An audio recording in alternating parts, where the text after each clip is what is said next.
আসসালামু আলাইকুম প্রিয় দর্শক, অন্য মঞ্চের আলাপচারিতায় আপনাদের সকলকে স্বাগত জানাচ্ছি। আসসালামু আলাইকুম, আদাব এবং নমস্কার। বাংলাদেশের পররাষ্ট্রমন্ত্রী ডক্টর খলিলুর রহমানকে জরুরি ঢাকায় তলব করা হয়েছে। কেন তলব করা হলো? এবং যখন রেকর্ড করছিলাম তখন শেষ মুহূর্তে খবর পেলাম ঢাকায় জামাতে ইসলামের এমপি নজরুল ইসলামকে দল থেকে বহিষ্কার করা হয়েছে। গতকাল বিস্তারিত বলেছিলাম তাৎক্ষণিক একটি ভিডিও বিশ্লেষণে যে সার্জিও গোর কেন আসছেন এবং সার্জিও গোর কেন আসছেন এটি নিয়ে সরকারের পক্ষ থেকেও অনেক তথ্য সংগ্রহ করা হয়েছে। এখন মোটামুটি নিশ্চিত যে বাংলাদেশ সরকারের চীনের প্রতি যে নতুন কূটনৈতিক সম্পর্ক এবং চীনের সাথে যে অতিরিক্ত মাখামাখি তাতে আমেরিকা নিঃসন্দেহে ক্ষুব্ধ হয়েছে এবং বাংলাদেশে যিনি মার্কিন রাষ্ট্রদূত রয়েছেন ব্রেন্ট টি ক্রিস্টেনসন, যার অন্যতম অ্যাসাইনমেন্ট ছিল বাংলাদেশে চীনের প্রভাব কমানো, তিনি সেখানে সাফল্যের সাথে ব্যর্থ হয়েছেন এবং যখন বাংলাদেশ চীনের সাথে সম্পর্ক একটু বাড়াবাড়ি রকমের এগিয়ে নিয়ে যাচ্ছে তখন দেখা যাচ্ছে যে এই ঢাকার মার্কিন রাষ্ট্রদূত ব্রেন্ট টি ক্রিস্টেনসন রাজশাহীতে বসে হাঁসের মাংস খাচ্ছেন।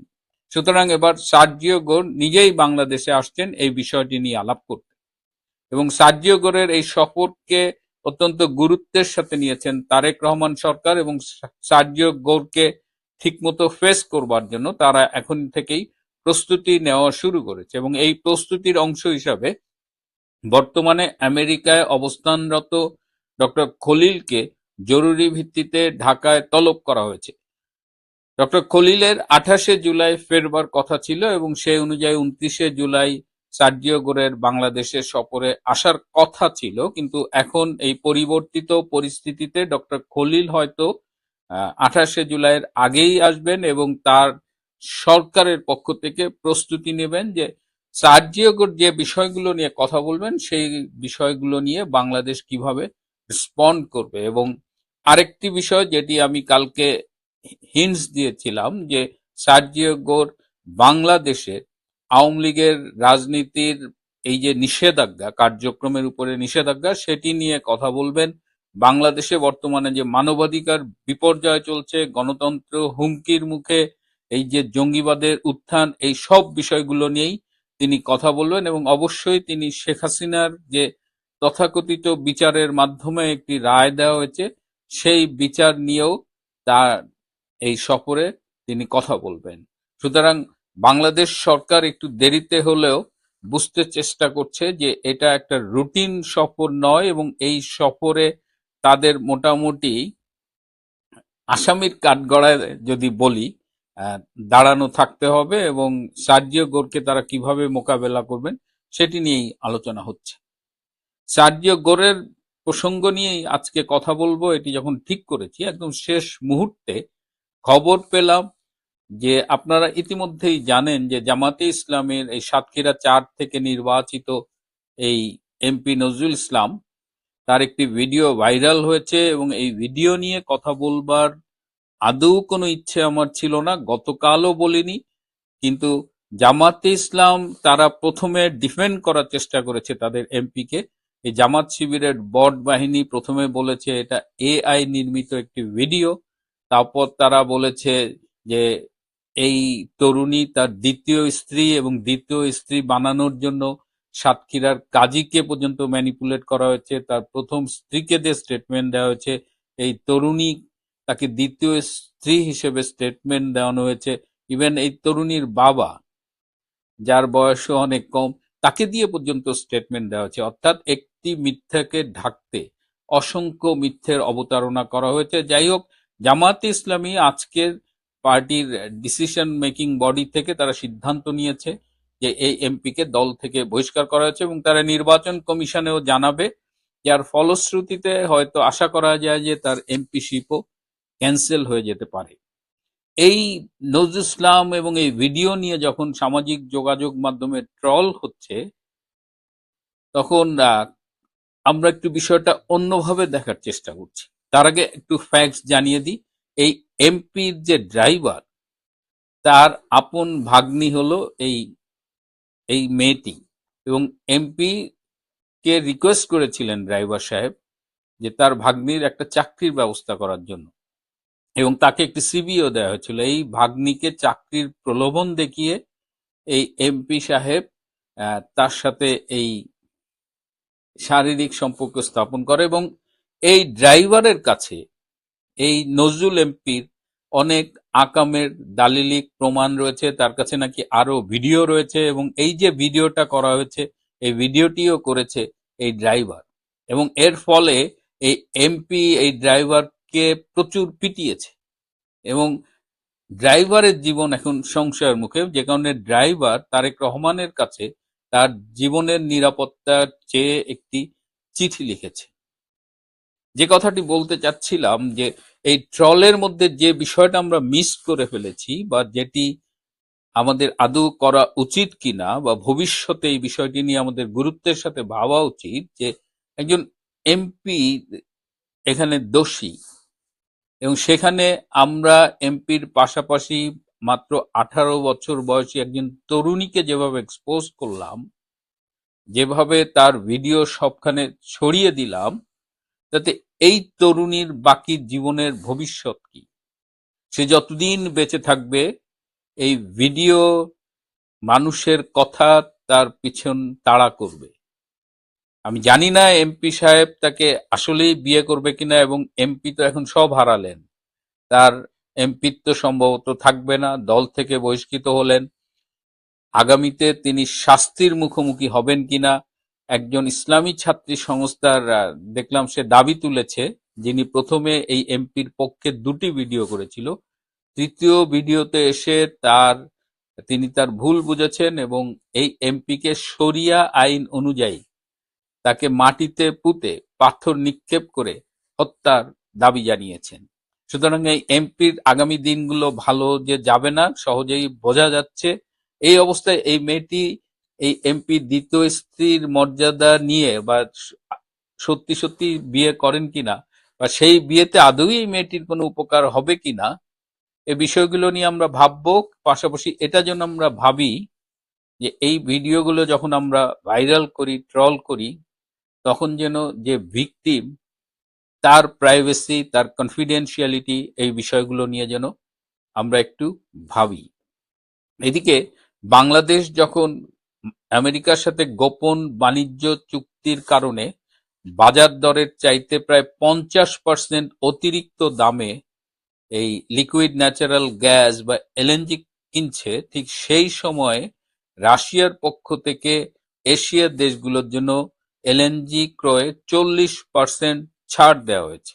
অর্থাৎ অনেক কম দামে রাশিয়া এলএনজি বিক্রি করবে, এবং এই কম দামে এলএনজি কেনার ফলে সেই দেশের ন্যাচারালি শিল্পায়ন এবং যেসব জায়গায় এলএনজি ব্যবহৃত হয় সেক্ষেত্রে অনেক অর্থের সাশ্রয় হবে।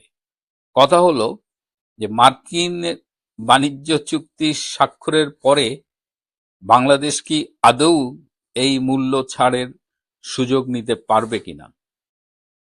প্রিয় বন্ধুরা, আজ এ পর্যন্তই। ভালো থাকবেন, সুস্থ থাকবেন। আমার ভাবির পোলাদের এখন পৌষ মাস, শ্রাবণ মাস, ভাদ্র মাস, কত কিছুই করবে তারা, কত কিছুই বলবে। যেমন এখানে বলছে শেখ হাসিনা কখনোই আর বাংলাদেশে ফিরতে পারবেন না, তার লাশও বাংলাদেশে জানাজা পাবে না, তাকে দিল্লির ওই অন্ধকার প্রকোষ্ঠেই মৃত্যুবরণ করতে হবে, তার লাশ ভারত পানিতে ভাসিয়ে দেবে। এটা আমার সেই ভাবির পোলা না, যাকে নিয়ে নারীরা কি কি পচা পচা কথা যেন বলেছিল। গাল আগে ছিল এরকম ট্যাপ খাওয়া, এখন গাল ফুইলা টেপা মাছ ভুইটা মাছের মতো হয়ে গেছে। আমার ভাবির পোলাদের তেল ধরছে তো, মানে সাল্লাই কুইতার নাম বাঘা। এরা থাকতো শিবিরের মেসে, চলতো লোকাল বাসে, ওইখান থেকে গালের গোস্ত পারছে তো, পশ্চাৎ দেশ ময়মনসিংহে পাউরুটি হয়ে গেছে, পেট ফুইলা টেপা মাছ হয়ে গেছে, গাল ফুইলা ডুল হইছে। এগুলো কত কথাই বলবো, বলতে থাকতে দেন না এদের।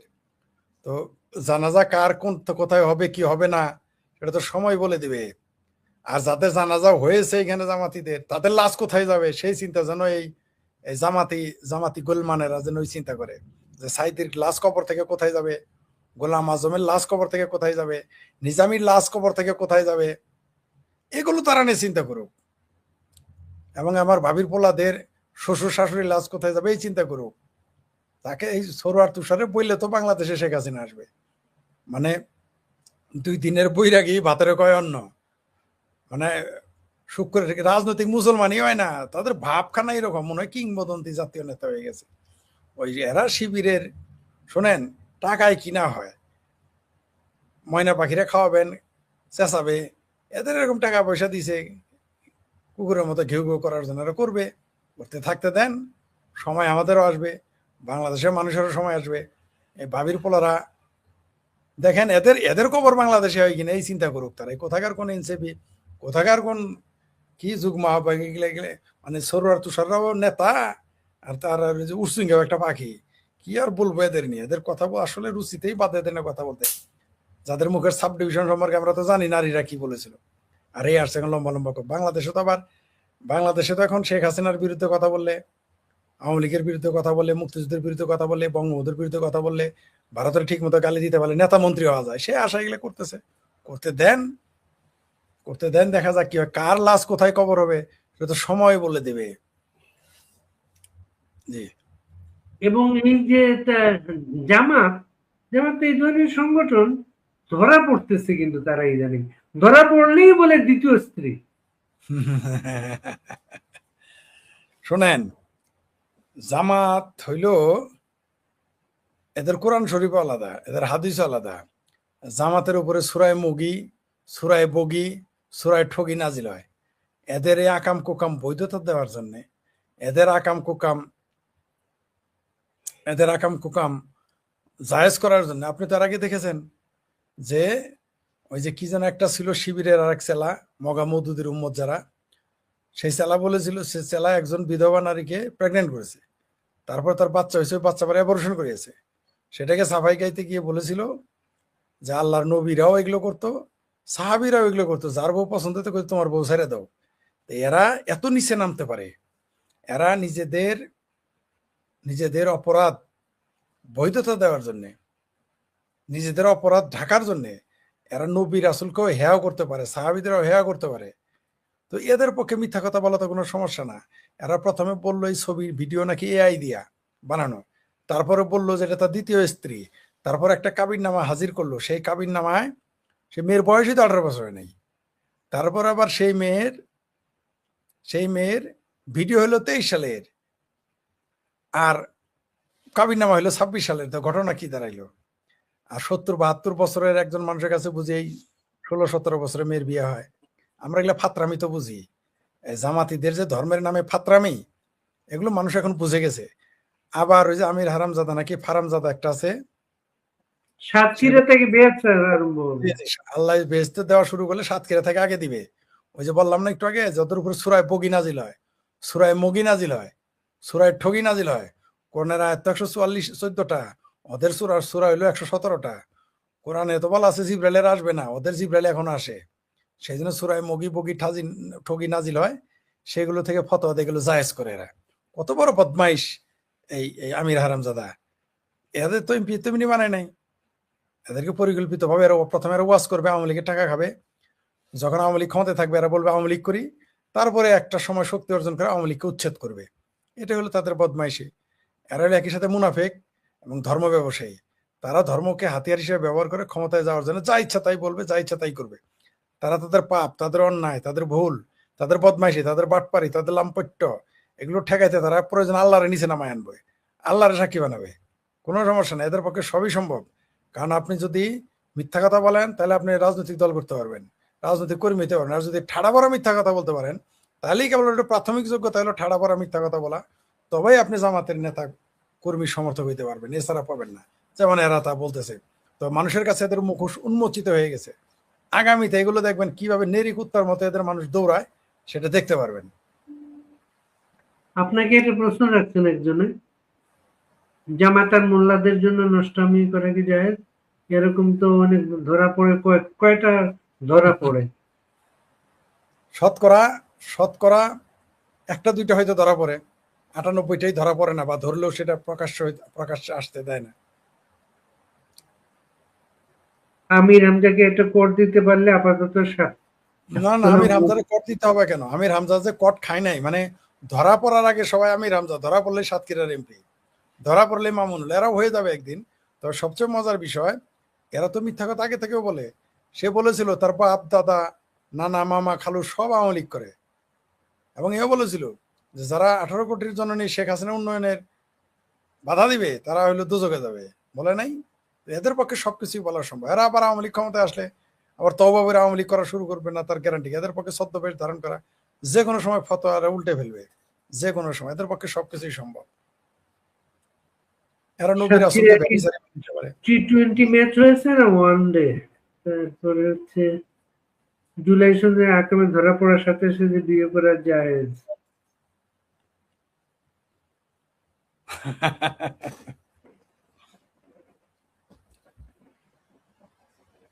আর একটা মজার ঘটনা আজকে ধরা পড়ছে। চুপচাপ গেছিল গোপালগঞ্জের পাশের একটা গ্রামে গেছিল, প্রকাশ করে নাই। ওইখান থেকে আসার পরে পোস্ট দিচ্ছে টুঙ্গিপাড়ার পাশে সমাবেশ করে গেলেন হাসনাতরা। এটা মোটে প্রকাশ করে নাই, কিন্তু এটা প্রকাশ শুনেন, ভাবির পোলারা জানে, এরা তো গুপ্ত অভ্যাসদের, এরা তো এটাই করবে। এরা জানে ঘোষণা দিয়ে গেলে তো এরা দৌড়ানি খাবে, ঘোষণা দিলেই এদের নাটবল্টু, এদের নাকের নাটবল্টু উল্টাই ফেলতো। সেই জন্য তারা ঘোষণা দেয় নাই। এদের কাজই তো ঘোষণা না দিয়ে করা, এদের কাজই তো মুনাফিকি গুপ্ত থেকে। সবাই জানতে চাচ্ছে আপনার কাছে আজকে দিল্লির খবর, দিল্লির যে আন্দোলন যেটা চলতেছে ওইটা। দিল্লিতে বাংলাদেশের মতো একটা ফাত্রামি করতে চাচ্ছে বহির্বিশ্বরা। তাই কিছু বামপন্থী, কিছু মুসলমান, আর যারা নরেন্দ্র মোদী রাজনীতির বিরুদ্ধে, তাদেরকে একাট্টা করার চেষ্টা করতেছে। কিছু লেখক, কিছু বুদ্ধিজীবী, কিছু অভিনেতা অভিনেত্রী, গায়ক, এদের হাজির করার চেষ্টা করতেছে। কারণ টাকায় কিনা হয়, টাকা দিলে বাঘের দুধ মিলে, আর এই সমস্ত কিছু দালাল মিলবে না। তাই তারা ওইখানে হাজির হচ্ছে, যদি কিছু করা যায়। বহু ট্রাই করতেছে, এটা না এখন না তো। যেই দিন বিজেপি 2014 সালে ক্ষমতায় আসছে, সেই দিন থেকেই এই সরকারকে উচ্ছেদ করার জন্য বহুবিধ প্ল্যান করা হয়েছে। এটা হলো তার বর্তমান ভাষণ। আরো চলবে, 29 সাল আসার আগে দেখবেন আরো কিছু করবে। আবার 29 সালে ক্ষমতায় আবার যখন আসবে বিজেপি, তখন আরেক প্ল্যান করবে। প্রতি মুহূর্তেই চেষ্টা করে যাবে। কারণ এই বিজেপি সরকার ক্ষমতায় থাকার কারণে কংগ্রেস এতিম হয়ে গেছে, বামপন্থীরা নাই হয়ে গেছে, তারপরে যারা আবার রামপন্থী বিরুদ্ধে তারাও হাওয়া হয়ে যায়। এই কারণে মোটামুটি এখন নতুন নতুন যদি কিছু করা যায়, ওই যে মনে করেন যে গোল তো দিতে পারবেন না, তাই মাঝ মাঠ থেকে হুদায় কিছু শুট দেওয়া শুরু করেন, যদি একটা হয়ে যায়। এরকম তারা চেষ্টা করতেছে তারা। মানে তারা যে কোনো মূল্যে, মনে করেন যে একটা পানির বাঁধ, তারা সেখানে সারাদিন হ্যামারিং করতেছে, যদি একটু ছিদ্র করা যায় সেইভাবে সে আক্রমণ করার, সেইভাবে সে উদ্দেশ্য নিয়েই এই ককরোচ নাম দিয়ে, তেলাচোরা, উরসিঙ্গে, এগুলো নাম দিয়ে আসতেছে। এবার ককরোচ নাম দিছে, এরপরে দেখবেন উই পোকা, তারপরে দিবেন পিঁপড়া, অ্যান্ট নাম দিবে। মানে যখন যার নাম দেওয়ার দরকার সেই নাম দিয়ে আসবে, যা মন চাই তাই করবে। কয়েকদিন পরে দেখবেন যে এই দেখেন না ওইখানেও ভণ্ডামি করেছে। যেমন আমাদের জুলাই সন্ত্রাসী আন্দোলনের আগে বঙ্গবন্ধুর নামে মিছিল করেছে, এখানেও তারা মহাত্মা গান্ধী, করমচাঁদ গান্ধীর সেজে তারা আসছে, বিভিন্ন ব্যক্তির সাজে তারা আসতেছে বন্যামে। এখানে ভারতের স্লোগান দিয়ে, কিন্তু ভারত, এগুলো সব ভারত টুকরো গ্যাং। এখানে যারা আছে ইউনিভার্সিটির কিছু বুদ্ধিজীবী এনজিও দ্বারা পরিচালিত কিছু বদমাইশ, এবং যারা ভারতীয় সভ্যতা সংস্কৃতি বিরোধী, এবং যারা ভারতকে ভেঙে টুকরো টুকরো করতে চায়, তারাই দিল্লিতে গিয়ে ঐক্যবদ্ধ হয়েছে। এগুলো সবগুলোই দেশদ্রোহী, এগুলো সবগুলোই ভারত টুকরো গ্যাংয়ের লোক। তাই তারা ঐক্যবদ্ধ হয়েছে, বিভিন্নভাবে চেষ্টা করতেছে এই সরকারকে উচ্ছেদ করার। তবে একটা জিনিস আপনার চ্যানেলের মাধ্যমে ভারতবাসীদের বলতে চাই, বিজেপি সরকার না থাকলে হিন্দুরা বুঝবে how many paddy how many rice, তখন বুঝতে পারবে। বিজেপি সরকার যদি ক্ষমতায় না থাকে, এই দেখতে পারবেন যে হিন্দুদের উপরে কি স্টিম রোলারটা চালায়, এখন বুঝবে না। আর যারা আছে তারা তো, কিছু হিন্দু আছে যারা ভারতকে হিন্দু মুক্ত করতে চায়, কিন্তু তারা আবার ইসলামী জঙ্গি চায়, তারা আবার খ্রিস্টান ধর্ম চায়। মানে সব ধর্মই থাকবে, শুধু হিন্দু ধর্ম থাকবে না, এরকম কিছু ব্রাহ্মণ চক্রবর্তী ফক্রবর্তী কিছু আছে, বসু বন্দ্যোপাধ্যায়, চট্টোপাধ্যায়, ব্যানার্জি কিছু ভারতে এরকম আছে, পান্ডেও আছে, সান্ডে আছে, বহু কিছুই আছে ভারতে, 2-4 জন আছে। কিছু ব্রাহ্মণের সন্তানরাও আছে দিল্লিতে, যারা হিন্দু ধর্মের উচ্ছেদ চায়। তারা হিন্দু ধর্মকে, রামকে, এই শব্দগুলোকে তারা ভারত থেকে বিতাড়িত করতে চায়, শব্দগুলোই রাখতে চায় না তারা। এরকম কিছু তারা ঐক্যবদ্ধ হয়েছে। এরা শুধু বিজেপি সরকারের বিরুদ্ধে না, তো এরা ভারত বিরোধীও। সবার কথা বলছি না, অধিকাংশই। আবারও বলি, আমি যখন কোনো কিছু বলি সেগুলো কিন্তু সবার মানে অধিকাংশতা। আমি বলছি না যে ওই ওই ককরোচ পার্টির নামে যারা জমায়েত হয়েছে সবাই ভারত বিরোধী, যারা ককরোচ পার্টি ওখানে জমা হয়েছে তারা সবাই হিন্দু, সভ্যতা ভারতীয় সভ্যতা বিরুদ্ধে, ভারতীয় সংস্কৃতি বিরুদ্ধে, তা বলছি না। কিন্তু অধিকাংশ এখানে যারা জমা হয়েছে, যাদের চেহারা আমরা অতীত ইতিহাস দেখি, যারা পাকিস্তানের জঙ্গিদের জন্য সাইন করা লোক ওইখানে আছে। এইখানে ভারতের সন্ত্রাসবাদের পক্ষে যারা পাকিস্তানে হামলা করলে ভারত সরকারের কাছে কৈফিয়ত চায়, তাদের দলের লোক আছে এখানে। ককরোচ বামপন্থীদের মুরুদে কোলায় না, নিজেদের আন্দোলন করে ককরোচ নাম দিয়েছে কেন? আমার নাম ফরিদ। এখন আমি যদি বলি যে আমার নাম ফজলুর রহমান, ফজলুর বাড়ি হইলো তো বাটপারি, প্রতারণা, 420, 420 এরা। এখন যারা যারা দিল্লিতে ককরোচ পার্টির নামে অকৃতৃত্ব হয়েছে যন্তর মন্তরে, সবগুলো 420। এদের মুরুদে কোলায় না। দেখেন কে গেছে ওইখানে, সব কমিউনিস্ট নেতা। কে গেছে ওইখানে, সব ফেলটু জামানত হারানো কমিউনিস্ট নেতা। কে গেছে ওইখানে, সব ওই যে যারা এনজিও টাকা খায়। নিজের মুরুদে কোলায় নাই যে বামপন্থী লোকেদের মিছিল করার। ভারতের বামপন্থী, বাংলাদেশের জন্য বামপন্থীদের মুরুদ তো নাই, ওটা বাদ। জামাতের মুরুদ নাই মিছিল করেন। দেখেন না জামাতেরা কি করে, সাধারণ ছাত্র জনতা, ইসলামী মহফিল, কিন্তু আসলে ইসলামী মহফিল না, ওটা জামাতি মহফিল। শুধু শুধু শাবানা আজমি না, ভারতের অনেকেই যারা গেছে তারা প্রত্যেকেই কোনো না কোনো ভাবে এনজিওর সাথে জড়িত, অথবা তারা কোনো না কোনো ভাবে বাম রাজনীতির সাথে জড়িত। কোন বাম? যে বামেরা ভারত টুকরো করতে চায়।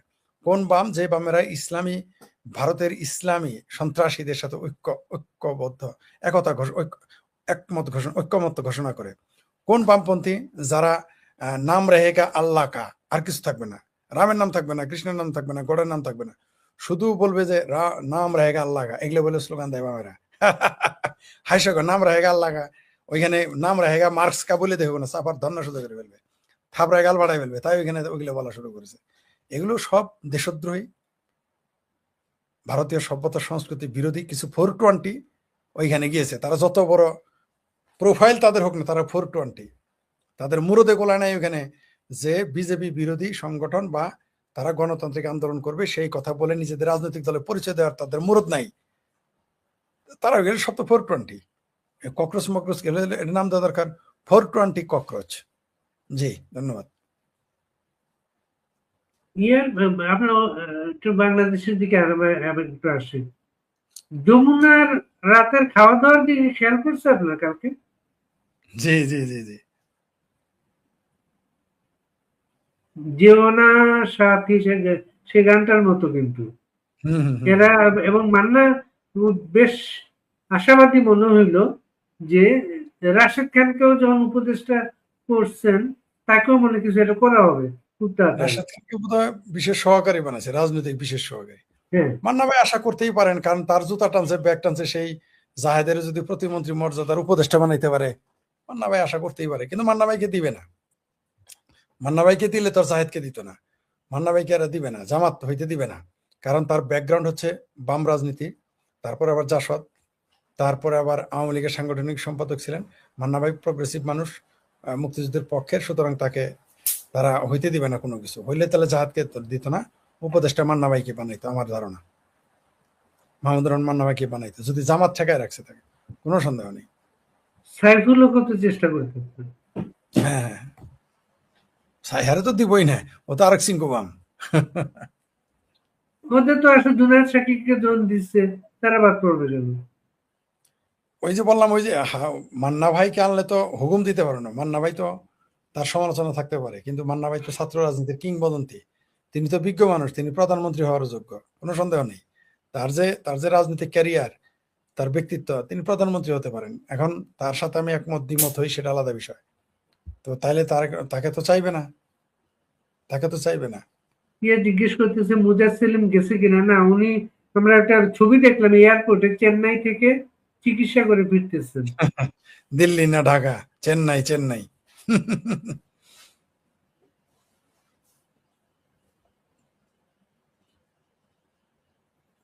তিনিও সুস্থ থাকলে যাইতেন, যাবেন না কেন? তিনি তো এই জুলাই সন্ত্রাসী আন্দোলন। না, এটা তো হচ্ছে ওই 31 দলীয় জোট যারা তাদের সঙ্গে ছিল। হ্যাঁ, সিপিবি তো ওই জোটে ছিল না। ওই কাজী জাফরের যে জাতীয় পার্টিটা, মোস্তফা জামাল হায়দার, ওরা এখানে ছিল। কিন্তু ওদের মহাসচিবকে দেখলাম না। মহাসচিব যে লিঙ্কন, হাসান হাবিব লিঙ্কন, আপনার প্রিয় বামপন্থী নেতা জসিমউদ্দিন মন্ডলের মেয়ের জামাই, জি জি জি।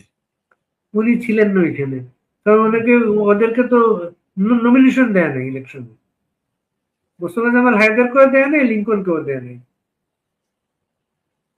শোনেন, প্রকৃত বাম যারা এবং মুক্তিযুদ্ধের পক্ষের একজনকে তারা এমপি হয়ে আসতে দিবে না। পাশ করলে মান্না ভাই পাশ করলে তারা ফেল করাইতো। জসিমউদ্দিন মন্ডলের পরিবার বা তার আত্মীয় স্বজনকে দেবে না, প্রশ্নই আসে না। হায়দার আকবর খান রনও তাদের কমরেড হায়দার আকবর খান রনর আত্মীয় স্বজনকে আসতে দিবে না। প্রকৃত যারা যারা এখনো সেই চেতনাটা ধারণ করবে তাদের একজনকে, চিঙ্কুবাম হইলে হইতে পারতো। চিঙ্কুবাম অবশ্য সাইফুল হককে দেওয়ার কথা ছিল, কিন্তু তাকেও দেয় না। কেন দিল না বুঝলাম না। তারা তো দেওয়া উচিত। চিঙ্কুবাম তো জেনুইন চিঙ্কুবাম। এখন দেখবেন বাংলাদেশে এটা ককরোচ পার্টি বানানো হবে। বাংলাদেশে কোনো ককরোচ পার্টি, শিয়াল পার্টি, ইন্দুর পার্টি, খাটাস পার্টি, হাতি পার্টি, ঘোড়া পার্টি কিছুই আর চলবে না। বাংলাদেশের মানুষ 2024-এর 5ই আগস্টের প্রতারণা দেখেছে, আর কাজ হবে না বাংলাদেশে। জেনারেল ওয়াকারের কোন ভবিষ্যৎ দেখেন? হ্যাঁ দেখি তো আমি। তার ভবিষ্যৎ হলে হয় তুরস্ক, তার ভবিষ্যৎ হলে হয় তুরস্কে পালাইতে হবে, নাহলে সৌদি আরবে গিয়ে থাকতে হবে, না হয় আরবে আমেরিকা কানাডায় গিয়ে থাকতে হবে। আর বাংলাদেশে থাকলে তার তো জেল হবে, ফাঁসি হবে। এটাই তার ভবিষ্যৎ। আর এটার কি ওরা তো এখন শেখ হাসিনা বসে একটা কাজ করছে, অনেক আগে ঘোষণাটা দিচ্ছে। ঘোষণা দেওয়ার পর তারা যে এক হয়ে গেছে, হ্যাঁ, এটা আইডেন্টিফাই কারা কারা এক হচ্ছে, কারা কি বলছে, আইডেন্টিফাই হয়ে যাচ্ছে সেটা। এটা এবং এত আগে তারা হইচই শুরু করছে, টায়ার্ড হয়ে যাবে এরা। আপনি কি মনে করেন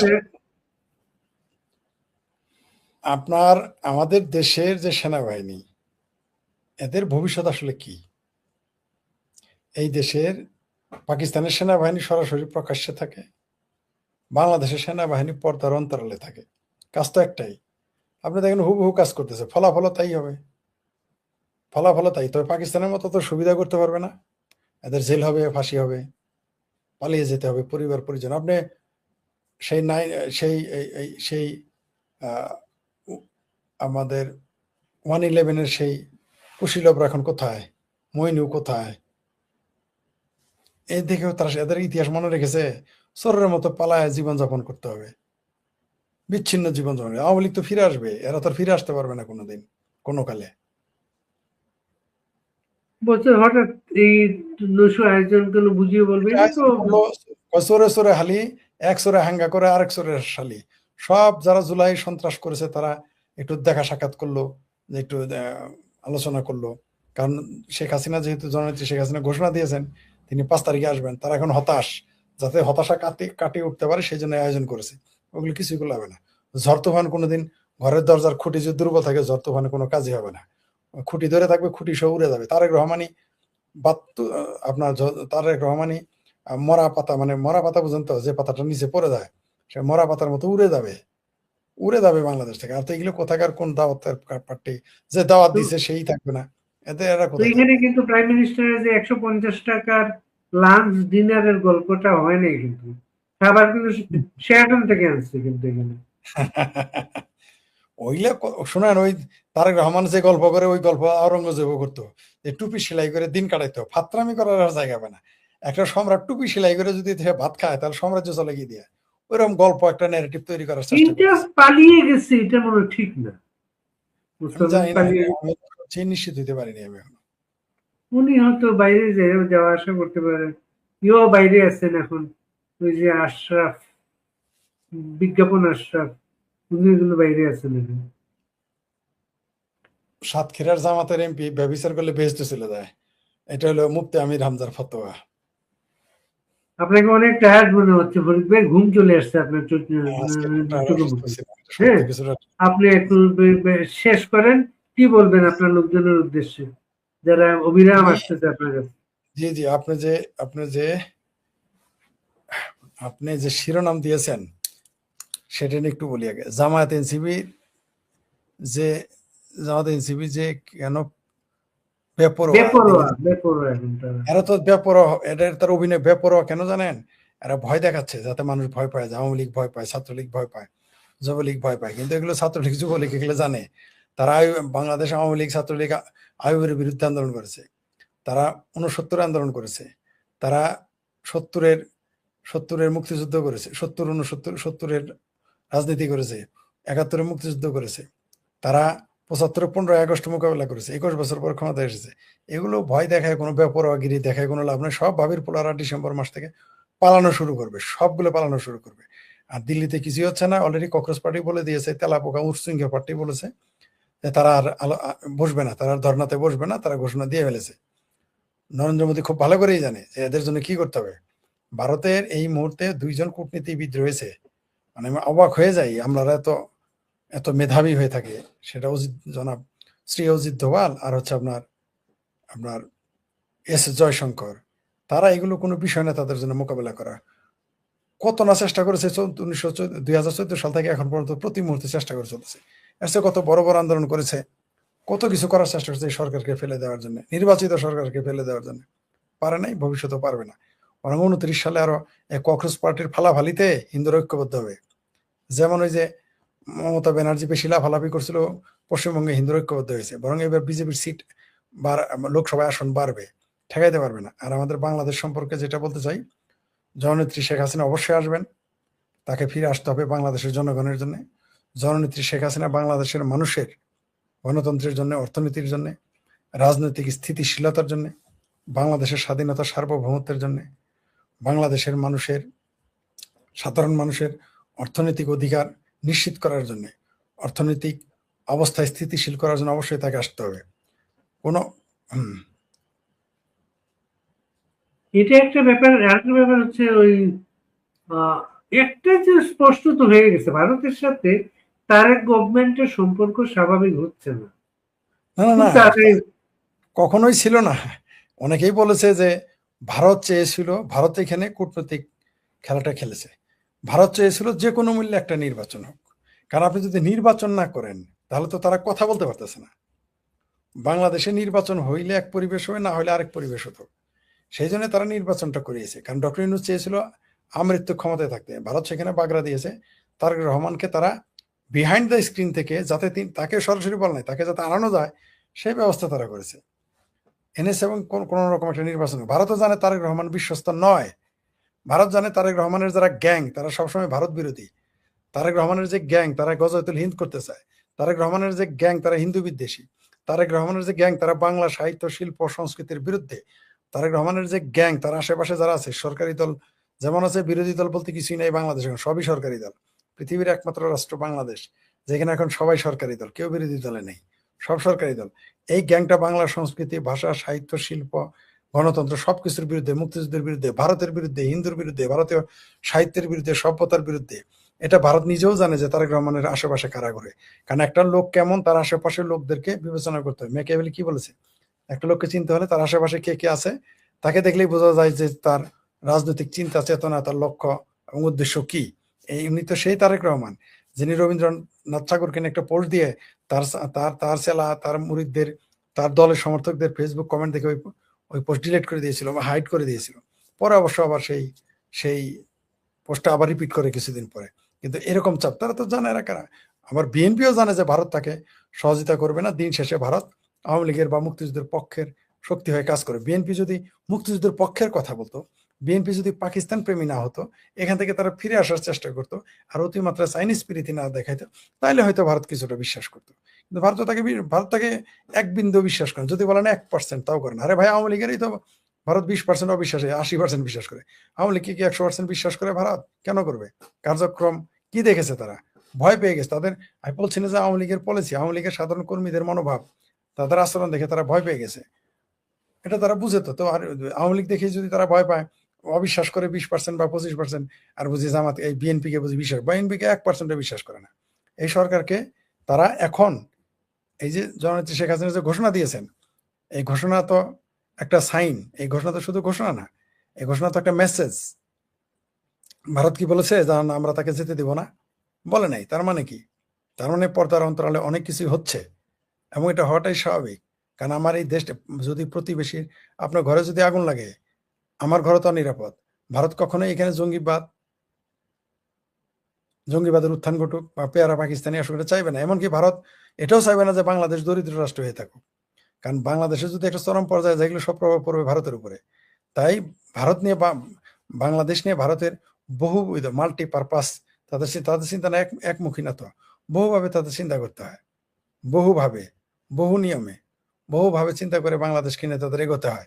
আর তারাই বাংলাদেশের যুদ্ধের যে ফাঁদ এখানে পাতা হয়েছিল, যে যাতে কোনোভাবে ভারতকে যুদ্ধে নামানো যায়, ভারত এটা বুঝে ফেলেছে, সে তো ফাঁদে পা দেবে না।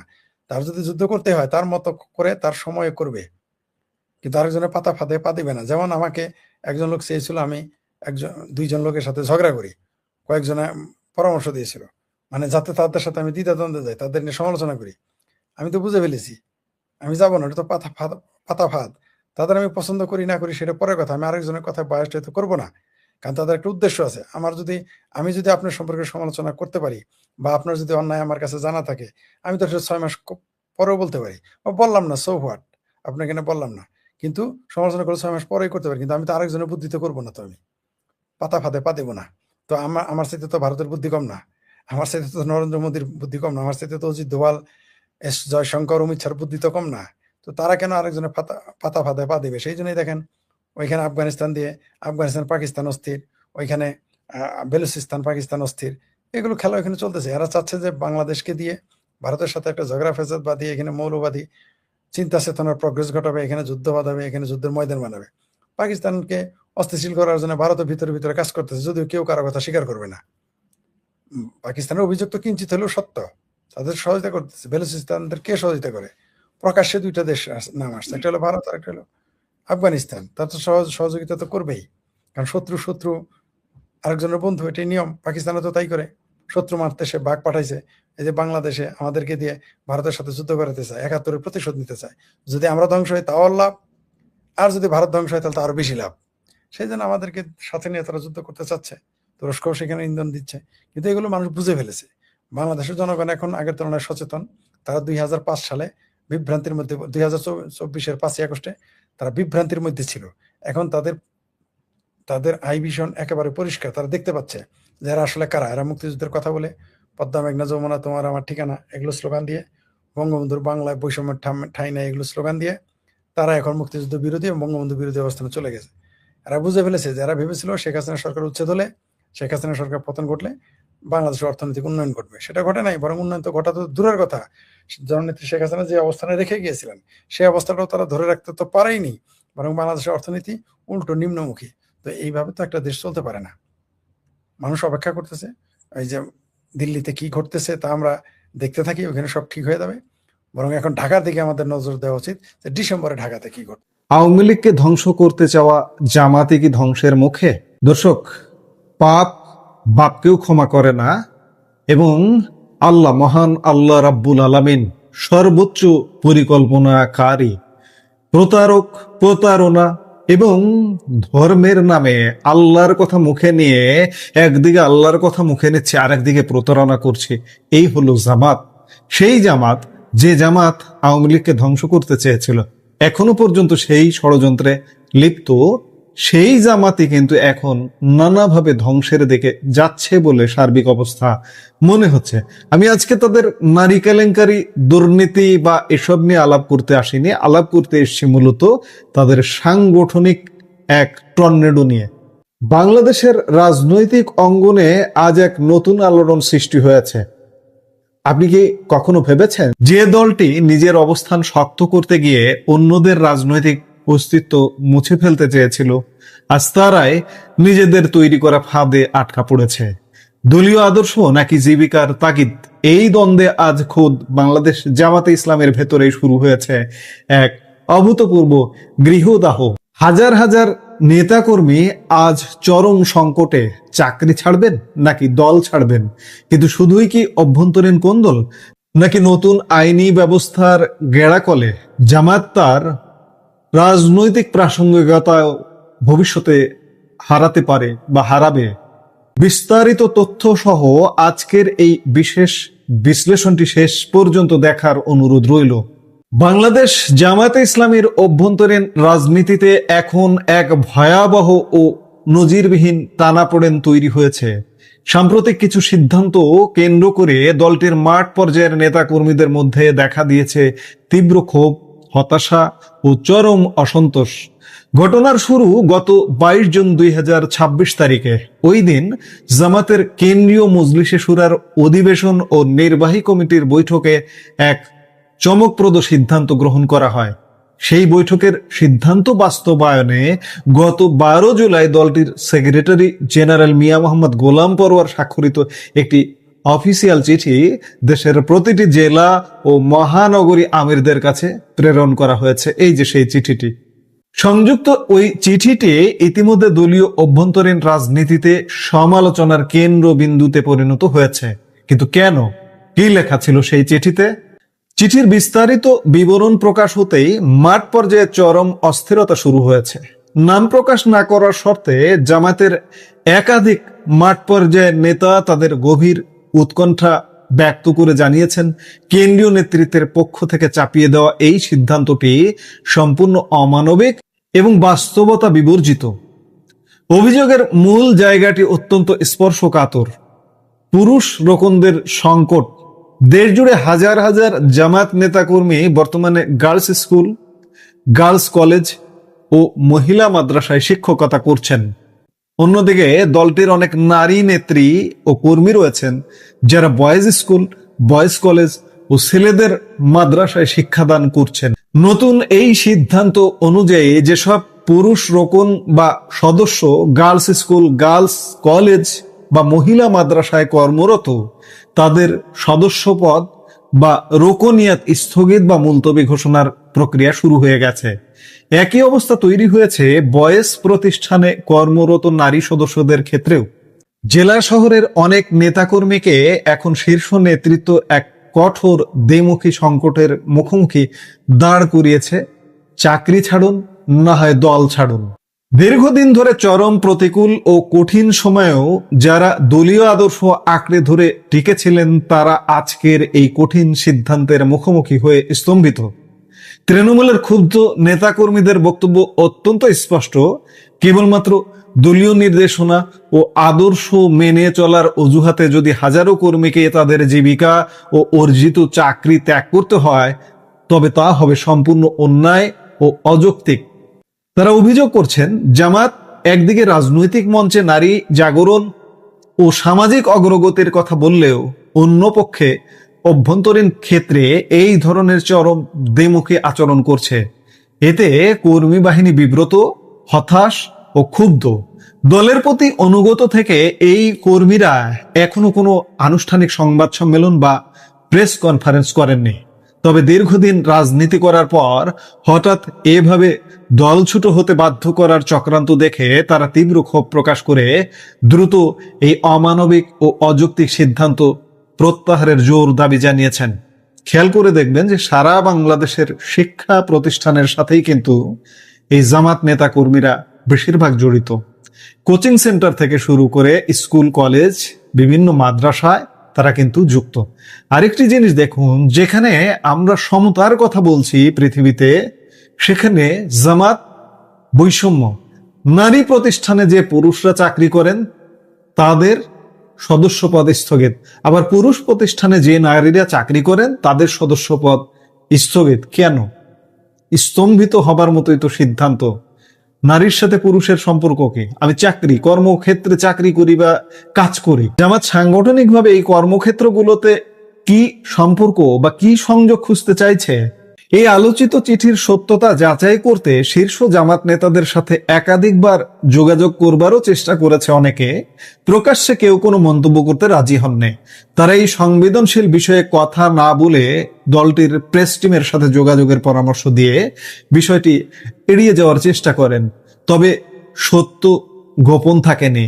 নাম প্রকাশ না করার শর্তে জামাতের অন্তত দুজন শীর্ষস্থানীয় নীতি নির্ধারক নেতা স্বীকার করেছেন যে গোলাম পরোয়ার স্বাক্ষরিত চিঠির অস্তিত্ব শতভাগ সত্য এবং এটি কেন্দ্রীয় সিদ্ধান্তের অংশ হিসেবেই জেলা পর্যায়ে পাঠানো হয়েছে। এবং চিঠিটি আপনারা খেয়াল করে দেখবেন, চিঠিটি সোশ্যাল মিডিয়ায় ঘুরে বেড়াচ্ছে। দর্শক, অভ্যন্তরীণ এই গৃহদাহের পাশাপাশি জামাত এখন এক বহুমুখী রাজনৈতিক সংকটে নিমজ্জিত। সার্বিক বিশ্লেষণে দেখা যাচ্ছে ভবিষ্যতের বাংলাদেশের রাজনীতিতে দলটি একেবারেই অপ্রাসঙ্গিক হয়ে পড়ার ঝুঁকিতে রয়েছে। প্রথমত, জামাতের কৌশলগত চিন্তা ছিল যে আওয়ামী লীগকে রাজনীতি থেকে বিতাড়িত করে তাদের বিশাল ভোট ব্যাংক, প্রশাসনিক ভাবমূর্তি এবং রাজনৈতিক সুযোগ সুবিধা দখল করা। কিন্তু রাষ্ট্রবিজ্ঞান ও ভূ রাজনীতির বিচারে এটি ছিল তাদের এক অবাস্তব কল্পনা। কারণ আওয়ামী লীগ ও জামায়াতে ইসলামী এই দুটি সম্পূর্ণ বিপরীতমুখী ধারার ও মতাদর্শের। একটি দল চাইলেও অন্য দলটির মতাদর্শ বা সমর্থন নিজের দখলে নিতে পারবে না। এই রাজনৈতিক ভুলের খেসারত এখন তাদের দিতে হচ্ছে। দ্বিতীয়ত, জাতীয় সংসদে সম্প্রতি পাশ হওয়া একটি নতুন আইনের ফলে জামাতের অবস্থান মারাত্মক আইনি সংকটে পড়তে পারে ভবিষ্যতে। 1971 সালের মহান মুক্তিযুদ্ধে পাকিস্তানি হানাদার বাহিনীর প্রধান সহযোগী হিসেবে জামাতের যে ঐতিহাসিক ভূমিকা ছিল তা আইনগতভাবে আবারও সুনির্দিষ্ট করে আইনে অন্তর্ভুক্ত করা হয়েছে। হাস্যকর ও অদ্ভুত বিষয় হলো, যে সংসদে আইন পাশ হয়েছে সেই সংসদে জামাতি ছিল প্রধান বিরোধী দল। সংসদীয় রাজনীতির হিসেব নিকাশ বুঝে ওঠার আগেই তাদের চোখের সামনে এই কঠোর আইন পাশ হয়ে গেছে, যা তাদের রাজনৈতিক মেরুদণ্ড ভেঙে দিয়েছে। আপনারা খেয়াল করেছেন, ওই যেদিন এই আইনটি পাশ হয়েছে সেদিন জামাত আমির সংসদে তার কেমন মুখভঙ্গি বা ওই সময় তার বক্তব্য, তার অ্যাটিটিউডটা কেমন ছিল। জামাত আমিরও কিন্তু সংসদে একদম নবীন, প্রথমবার জীবনে সংসদে গেছেন, যার কারণে সংসদীয় হিসেব নিকেশ রীতিনীতি তিনিও বোঝেন না। তার চোখের সামনে একটি আইন পাশ হয়ে গেছে কিন্তু, এবং এই আইনের ফাঁদে, এই গর্তে জামাত ভবিষ্যতে পড়তে যাচ্ছে। তৃতীয়ত, সরকারের সন্ত্রাস বিরোধী আইনের সাম্প্রতিক নতুন সংশোধনী, যে আইনগত সংশোধনী ব্যবহার করে আওয়ামী লীগের যাবতীয় রাজনৈতিক কার্যক্রম নিষিদ্ধ বা স্থগিত করে রাখা হয়েছে, ঠিক একই সংশোধিত আইনি কাঠামো ব্যবহার করে ভবিষ্যতেও জামায়াতে ইসলামীকে পুরোপুরি নিষিদ্ধ করার পথ উন্মুক্ত হয়ে গেছে। আওয়ামী লীগকে নিষিদ্ধ করা, কার্যক্রম নিষিদ্ধ করা, এর প্রধান রাজনৈতিক দল ছিল জামাত। এনসিবি দেখেন, এ দেখেন, সে দেখেন, বৈষম্য বিরোধী ছাত্র আন্দোলন বলেন, এগুলো সবই জামাতের বাচ্চা কাচ্চা, আন্ডা বাচ্চা। এরা মিলেই আওয়ামী লীগকে নিষিদ্ধ করে দিয়েছে কার্যক্রম থেকে। এবং যে গর্তে আওয়ামী লীগকে ফেলেছে, আওয়ামী লীগ ওই গর্ত থেকে উঠে আসলো বলে সেই গর্তে গিয়ে জামাত পড়বে, এটি সময়ের ব্যাপার মাত্র। সুতরাং পুরো চিত্রটি একত্র করলে দাঁড়ায়, আওয়ামী লীগকে রাজনীতি থেকে মুছে ফেলার যে পরিকল্পনা বা আকাঙ্ক্ষা জামাত প্রকাশ করেছিল, আজ সেই জামাত নিজেই নিজেদের অভ্যন্তরীণ সিদ্ধান্ত ও প্রশাসনিক ভুল সিদ্ধান্তের কারণে ধসের মুখে দাঁড়িয়ে গেছে। একদিকে রুটি রুজির সংকটে পড়ে ক্ষুব্ধ তৃণমূলে বিদ্রোহের আগুন, আর অন্যদিকে জাতীয় সংসদ ও রাজপথে নতুন আইনি কঠিন বেড়াজাল। আদর্শ বনাম বাস্তবতার এই দ্বন্দ্বে জামায়াত ইসলামী কি আসলেই অদূর ভবিষ্যতে বাংলাদেশের রাজনীতিতে এক বিলুপ্ত বা অপ্রাসঙ্গিক সংগঠনে পরিণত হতে পারে, নাকি এই রাজনৈতিক সংকট থেকে বের হওয়ার অন্য কোনো পথ তাদের সামনে খোলা আছে? এই মুহূর্তের ভিডিও থেকে বিদায় নিতে চাইছি। ভারতে মার্কিন রাষ্ট্রদূত এবং দক্ষিণ এশিয়া এবং মধ্য এশিয়ায় মার্কিন প্রেসিডেন্ট ডোনাল্ড ট্রাম্পের বিশেষ দূত সার্জিও গোর এ মাসেই বাংলাদেশে আসছেন। এই খবরটি আজকে প্রচারিত হবার পর থেকেই আমার কাছে পর্যন্ত অনেক রকমের প্রশ্ন এসেছে, হঠাৎ কেন সার্জিও গোর বাংলাদেশে আসছেন? কে এই সার্জিও গোর? ভারতে আমেরিকার রাষ্ট্রদূত, কিন্তু তার চেয়েও গুরুত্বপূর্ণ হলো এই সার্জিও গোর মার্কিন প্রেসিডেন্ট ডোনাল্ড ট্রাম্পের খুবই ঘনিষ্ঠ। অনেকেই বলেন just a phone call away তাদের সম্পর্কটা। এমনকি তিনি যে কোনো সময় ট্রাম্পের সাথে ফোন তুলে কথা বলতে পারেন, এবং ট্রাম্পের সর্বশেষ যে নির্বাচন, সেই নির্বাচনে ভীষণ গুরুত্বপূর্ণ ভূমিকা পালন করেছিলেন এই সার্জিও গোর। সার্জিও গোরকে ভারতে রাষ্ট্রদূত হিসেবে পাঠিয়ে এবং এই সাউথ এশিয়া এবং মধ্য এশিয়ায়, সেন্ট্রাল এশিয়ায় তাকে বিশেষ দূত করে পাঠানোর মধ্য দিয়ে ট্রাম্প কিন্তু একটি বার্তা শুরুতেই দিয়েছিলেন যে অঞ্চলকে তার সরকার গুরুত্ব দিয়ে দেখবে। সার্জিও গোর দায়িত্ব পালন শুরুর পর থেকে আমরা দেখতে পাচ্ছি যে আমেরিকার সাথে ভারতের সম্পর্ক যদিও উত্থান পতন দেখছি, তারপরেও ডিফেন্স ট্রিটি হয়েছে 10 বছরের, বাণিজ্য চুক্তি নিয়ে আলোচনা হয়েছে, ট্রাম্পের সর্বশেষ যে 250তম স্বাধীনতা দিবস উদযাপনকালে ট্রাম্প ফোনে মোদির সাথে যে কথাগুলো বলেছেন। সুতরাং সার্জিও গোর ভারত এবং আমেরিকান সম্পর্কটাকে নতুন উচ্চতায় নেবার জন্য কাজ করছেন। তো এই যে বিশেষ দূত যারা, তারা যখন কোনো দেশে যায় তখন সেটা কৌশলগতভাবে খুবই গুরুত্বপূর্ণ।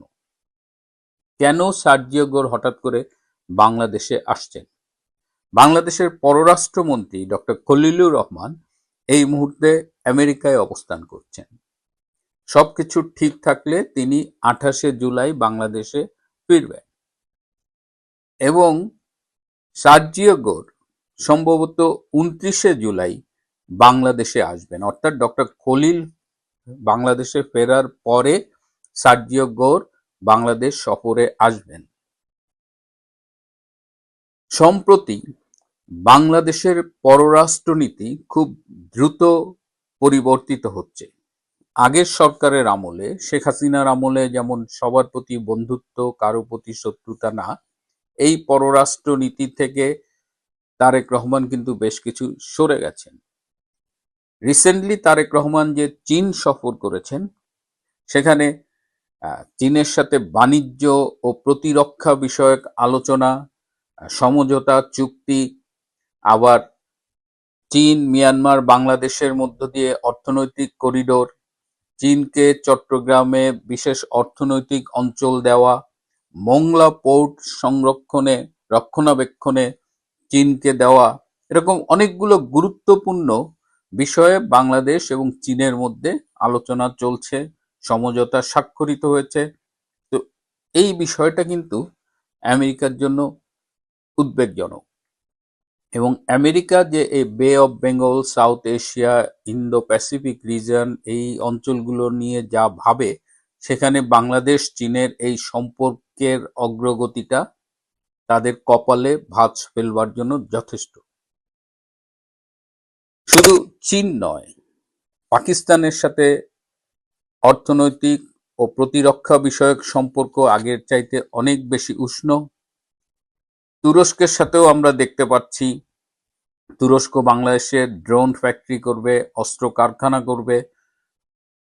এর বাইরেও রাশিয়ার সাথেও একটা সম্পর্ক আমরা লক্ষ্য করছি। কদিন আগেই বাংলাদেশের পররাষ্ট্রমন্ত্রী ডক্টর খলিলুর রহমান রাশিয়ার পররাষ্ট্রমন্ত্রীর সাথে একান্ত বৈঠক করেছেন।